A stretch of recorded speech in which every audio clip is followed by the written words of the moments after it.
DGP నియామకంపై 4 వారాల్లో తేల్చండి. Union public service కమిషన్కు supreme court ఆదేశం. తెలంగాణలో తాత్కాలిక డీజీపీలు ఇంకెన్ని రోజులని ప్రశ్న.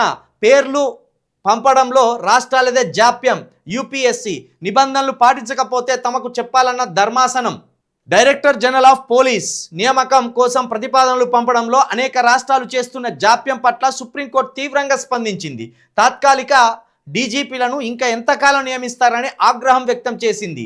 నిబంధనలు ఉల్లంఘిస్తూ జరిపే నియామకాలను తమ దృష్టికి తీసుకురావడానికి యూనియన్ పబ్లిక్ సర్వీస్ కమిషన్ అవకాశం కల్పించింది.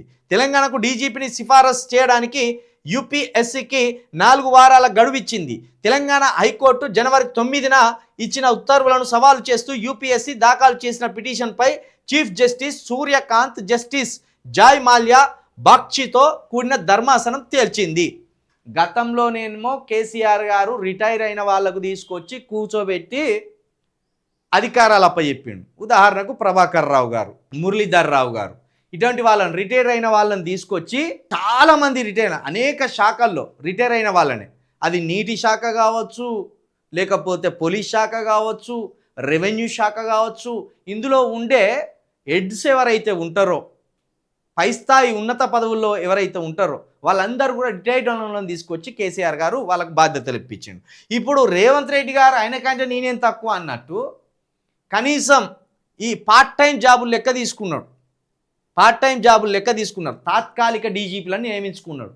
విద్యాశాఖకు మంత్రి లేడు, హోంశాఖకు మంత్రి లేడు, ఆఖరికి పోలీస్ శాఖను నడిపించే డీజీపీ గారు కూడా తాత్కాలిక డీజీపీ గారే ఉన్నారు.